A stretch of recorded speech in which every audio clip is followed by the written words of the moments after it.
अब हम देखते हैं कोरिलेशन कोफिशिएंट क्या होता है। तो कोरिलेशन तो हमें समझ में आ गया कि एसोसिएशन होता है दो वेरिएबल में, और बेसिकली तीन तरह का होता है, पॉजिटिव, नेगेटिव और जीरो। ठीक, लेकिन कोरिलेशन को मेजर कैसे करते हैं? तो कोरिलेशन में जब मेजर करते हैं तो हमारे पास एक नंबर आता है। ठीक है, उस नंबर के थ्रू हमें पता चलता है कोरिलेशन वीक है या स्ट्रांग है, पॉजिटिव है या निगेटिव है। ठीक है, तो उसी नंबर को हम कोरिलेशन कोफिशिएंट बोलते हैं। ठीक है, तो correlation coefficient gives you the measure of the strength of the linear relationship. जो रिलेशनशिप है वो कितनी ज़्यादा स्ट्रांग है या फिर वो पॉजिटिव है या नेगेटिव है, ये चीज़ क्या बताता है? ये कोरिलेशन कोफिशिएंट बताता है। और कोरिलेशन कोफिशिएंट की जो रेंज होती है वो -1 टू +1। असल में रेंज इसकी 0 to 1 होती है।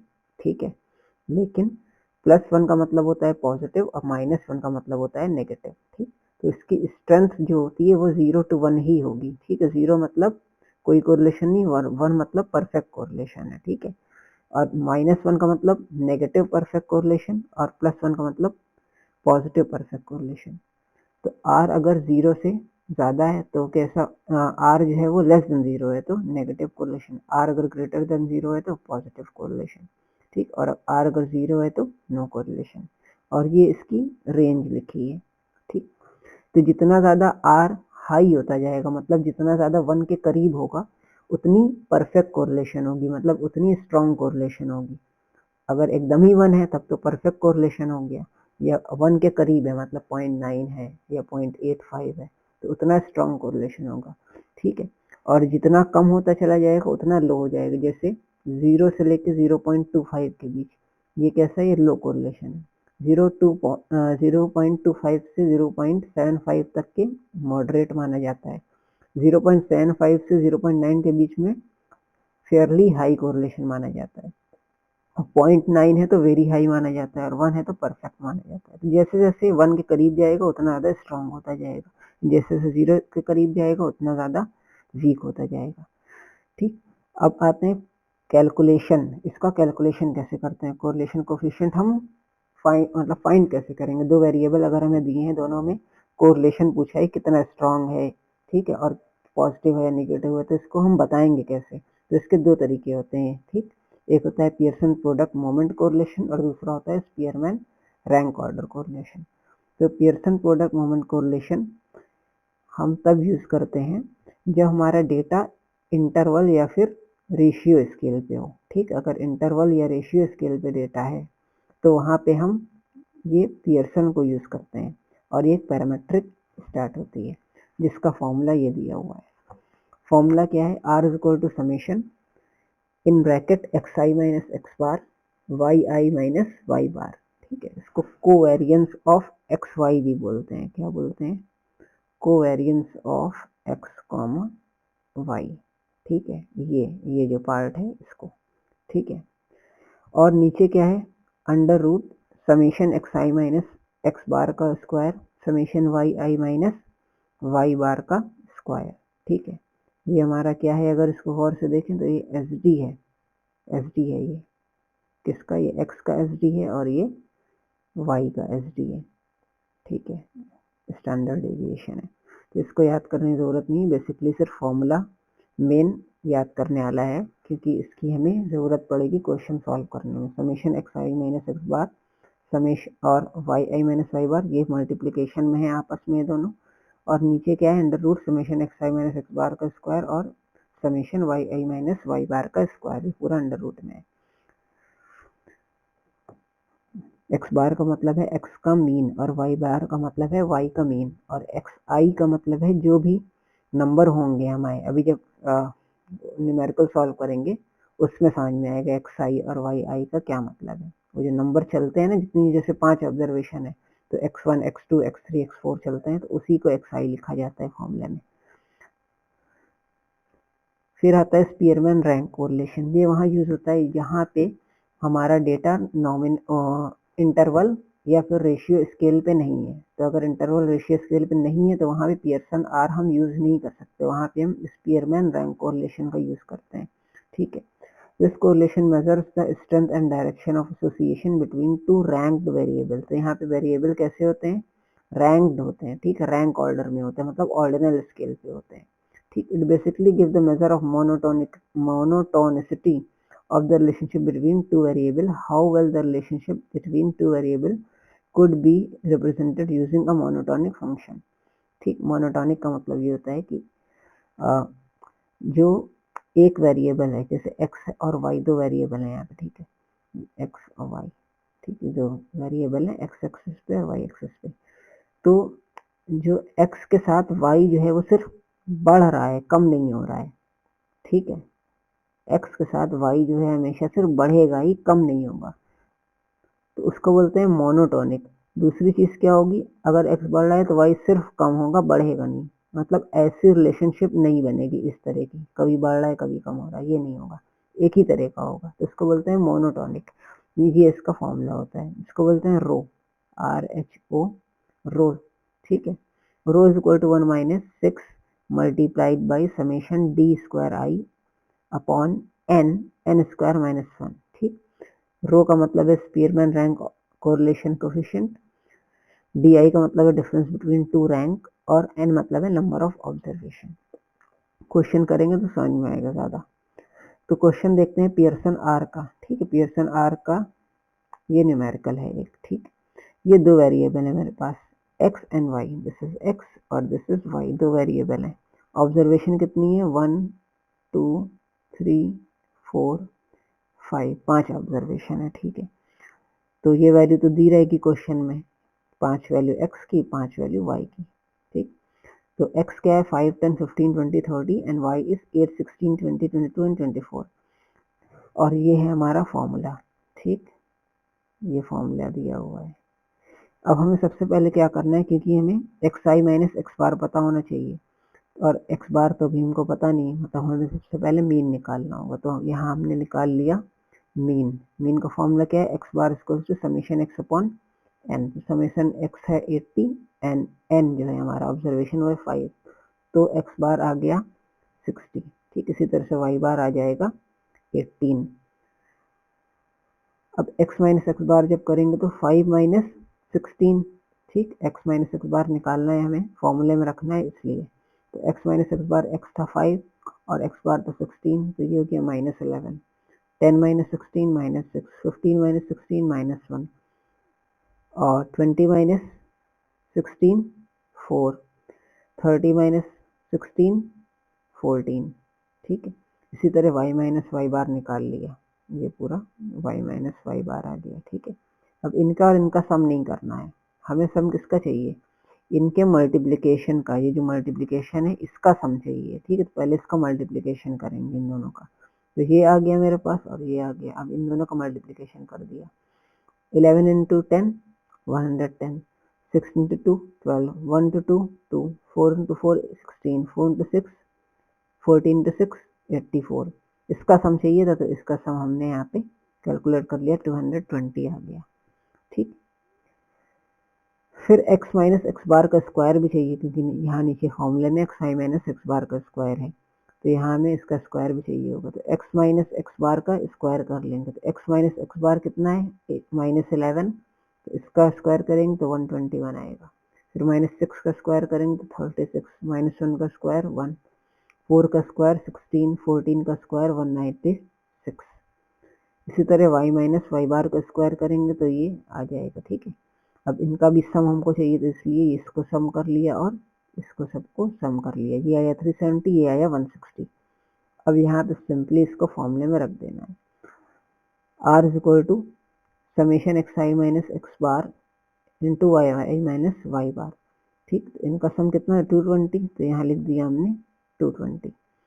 फिर डिनोमिनेटर में जो फॉर्मूले में जो चीज़ लिखी है उसकी जो वैल्यू है वो यहाँ पे लिख देंगे। तो X I minus X bar का स्क्वायर कितना था 370, तो under root 370 into under root 160, इसको जब सॉल्व करेंगे तो आएगा r इक्वल टू 0.90, ठीक।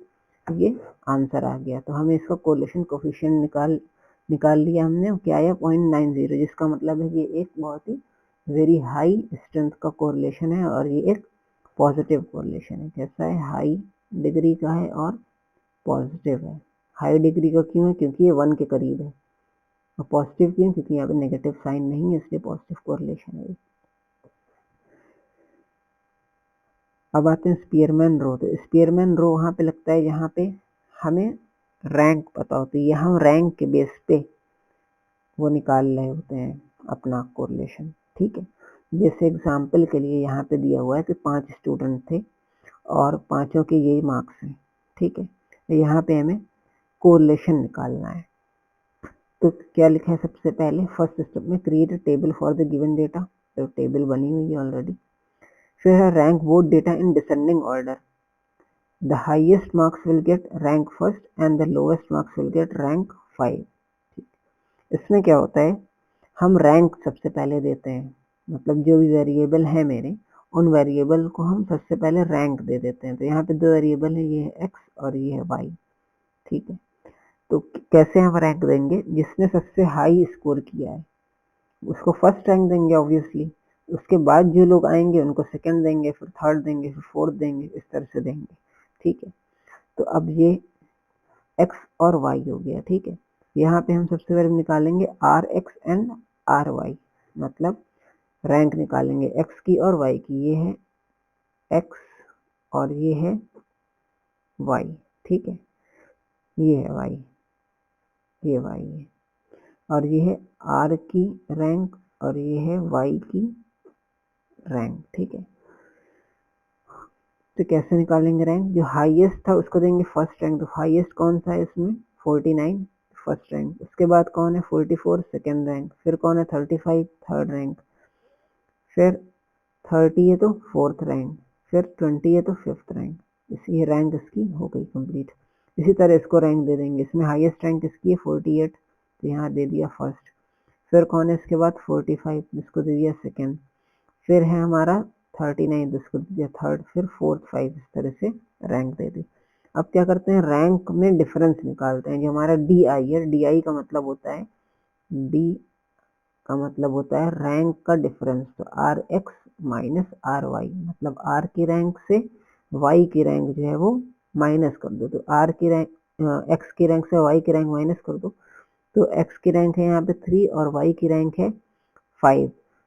तो इसमें से ये माइनस किया तो क्या आएगा, 2 आएगा, ठीक है। अब यहाँ सवाल है, यहाँ माइनस क्यों नहीं लिखा है, तो माइनस इसलिए नहीं लिखा है क्योंकि हमको अभी इसका स्क्वायर करना है। तो माइनस साइन वैसे भी कैंसिल हो जाएगा, ठीक है। और यहाँ में कोई सम तो करना नहीं है, इसलिए यहाँ माइनस लिखे ना लिखे इससे कोई लेना देना नहीं है, क्योंकि यहाँ हमको इसका सम नहीं करना है। हमें आखिर में इसका स्क्वायर निकालना है, जिसका सम हमें करना है। तो हमें इसका स्क्वायर निकालना है बेसिकली। 5 माइनस 1 नहीं, 5 माइनस 4 1 आया, 1 माइनस 3 2, 2 माइनस 1 1, 4 माइनस 2 2। अब इन सब का स्क्वायर कर लिया तो ये इसका स्क्वायर आ गया, ठीक है। फिर इसको सम कर लिया। अब फॉर्मूले पे R equal to 1 minus 6 into summation D I square upon N N square minus 1। तो 6 into D I square, D I square की वैल्यू कितनी है 14 है। ये जो आई है ये डी आई स्क्वायर है, समेशन डी आई स्क्वायर, जिसकी वैल्यू 14 और 6 से मल्टीप्लाई करना है। तो 1 minus 6 into 14 divide by 5, 25 minus 1। ये कैसे आया 5, क्योंकि n है, n की वैल्यू यहाँ पे कितनी है 5, क्योंकि नंबर ऑब्जर्वेशन कितने हैं 1 2 3 4 5। और फिर n स्क्वायर, तो n स्क्वायर क्या हो जाएगा 5 का स्क्वायर मीन्स 25 माइनस 1। इसको सॉल्व करेंगे तो आएगा 0.3, 0.3 आएगा। तो इसका मतलब ये कैसा कोरिलेशन है, ये एक वीक पॉजिटिव कोरिलेशन है। इस तरह से सॉल्व करते हैं स्पीयरमैन रो को, ठीक है। इससे हमें क्या पता चल जाता है, कोरिलेशन रहता है। और ये कब लगाते हैं, जब जो डेटा है वो हमारा हो उस पे ऑर्डिनल स्केल पे। अब स्पीयरमैन रो हम वहाँ भी लगा सकते हैं जैसे हमारे पास जो डेटा अवेलेबल है वो रेटिंग के फॉर्म में है। जैसे कोई पर्सन है, ठीक है, तो उसके या कई लोग हैं, अगर कई स्टूडेंट हैं, ठीक है, तो जैसे मैथ पे स्कोर हो गया और ये साइंस पे स्कोर हो गया। तो या तो हमारे पास स्कोर हो, तो अगर स्कोर लिखा है तो हम सीधे पियर्सन आर भी लगा सकते हैं, ठीक है। लेकिन अगर ऐसा नहीं है, हमें क्या पता है, सिर्फ उसकी ग्रेडिंग बताएं, मतलब एक्सेलेंट मार्क्स मिले, ठीक है, एक को मिले गुड, एक को मिला वेरी गुड, ठीक है, और एक को मिला पुअर। इसी तरह साइंस में क्या हुआ, साइंस में इनको मिला गुड, इनको मिला एक्सलेंट, ठीक है, फिर गुड और यहाँ पे वेरी गुड, ठीक है। अब ये वेरिएबल दिया हुआ है, मतलब ये जो डेटा है ये दिया हुआ है 4, ठीक है, 4 स्टूडेंट्स का। तो यहाँ पे सबसे पहले हम RX निकालेंगे, क्या निकालेंगे, RX निकालेंगे। ये हमारा X वेरिएबल है और ये Y वेरिएबल है। RX मतलब रैंक निकालेंगे ना X की और Y की। तो रैंक कैसे निकालेंगे, जो एक्सेलेंट है उसी को तो हम फर्स्ट बोलेंगे, गुड को थोड़ी फर्स्ट बोलेंगे। फर्स्ट किसको बोलेंगे, इनमें से जो फर्स्ट कौन होना चाहिए, फर्स्ट रैंक एक्सेलेंट वाली की होनी चाहिए ना, तो इसको दे दिया हमने फर्स्ट, ठीक। फिर इसके बाद किसकी रैंक होनी चाहिए, वेरी गुड वाले की, तो इसको दे दिया हमने सेकेंड। फिर गुड की होनी चाहिए तो इसको दे दिया थर्ड। फिर पुअर की होनी चाहिए तो इसको दे दिया फोर्थ, ठीक है। जो सबसे बेस्ट था वो फर्स्ट हो गया, फिर सेकेंड, थर्ड, फोर्थ। अब इसमें देखते हैं वाई में, इसमें फर्स्ट रैंक हम इसको देंगे, एक्सेलेंट को देंगे, दे दिया। सेकेंड किसको देंगे, वेरी गुड को देंगे, ठीक है, सेकेंड दे दिया। अब थर्ड किसको देंगे, गुड को देंगे, ठीक। लेकिन प्रॉब्लम ये है कि गुड जो है वो 2 जगह, यहाँ भी गुड है और यहाँ भी गुड है, ठीक है। तो जब एक ही रैंक या एक वेरिएबल, एक वैल्यू जब 2 जगह होती है और उसको रैंकिंग करनी होती है, तो हम उसका एवरेज निकाल लेते हैं। किसका एवरेज निकालते हैं, जिस पोजीशन पे वो नंबर आएंगे, ठीक है। तो फर्स्ट एंड सेकंड तो ऑलरेडी फिल हो गई, तो अब जो रैंक मिलेगी वो थर्ड और फोर्थ ही पे तो मिलेगी, थर्ड फोर्थ बचा हुआ है। तो अब जो रैंक मिलेगी वो थर्ड और फोर्थ पे मिलेगी, लेकिन थर्ड और फोर्थ पे एक ही वैल्यू आ रही है। तो अब ऐसे में क्या करते हैं कि हम इसका एवरेज ले लेते हैं, तो किसका, थर्ड पोजीशन और फोर्थ पोजीशन, ठीक है। इसका एवरेज लेंगे तो 3 + 4 डिवाइड बाई 2, जो कि आएगा 7/2, मतलब 3.5 आया। तो 3.5 दोनों को दे देंगे, इसको भी 3.5 देंगे और इसको भी 3.5 देंगे। इस तरह से रैंक निकालते हैं अगर 2 वैल्यू रिपीट हो रही है तो, ठीक है। अगर इसमें एक एक नंबर और होते, ठीक है, जैसे यहाँ पे होता 5th, ठीक है, और यहाँ होता वर्ष, ठीक है, ये हो गया वर्ष, तो इसको 5th रैंक मिल जाती। और यहाँ पे होता पुअर, ठीक है, पुअर होता है यहाँ पे। तो अब इसको 5th, अब इसको कौन सी रैंक मिलनी चाहिए, फर्स्ट हो गया, सेकंड हो गया, ठीक है, ये 3.5 है। तो अब इसको मिलनी चाहिए फोर्थ नहीं मिलेगी, इसको मिलनी चाहिए 5th, ठीक है। ऐसे देखने में लग रहा हो कि इसको फोर्थ मिलनी चाहिए, क्योंकि 3.5 हुआ है तो 4 आनी चाहिए, लेकिन 4 नहीं है, क्योंकि 4 यहाँ पे ऑलरेडी हम उसका एवरेज ले चुके हैं। तो अब नेक्स्ट कौन सी आएगी, वो आएगी 5th, तो इसको यहाँ पे मिल जाएगी 5th रैंक।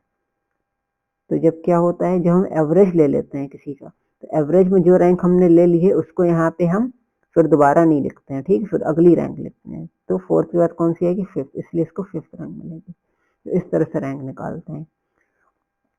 बाकी का प्रोसेस इसी तरह से करते हैं, यहाँ पे डी निकालेंगे, फिर डी स्क्वायर निकालेंगे, फिर आगे का सॉल्व करें इसी तरह से। तो आई होप कि आपको ये कैलकुलेशन समझ में आ गई होंगी। तो वीडियो काफ़ी लंबी हो गई, तो आज के लिए इतना ही। Have a nice day.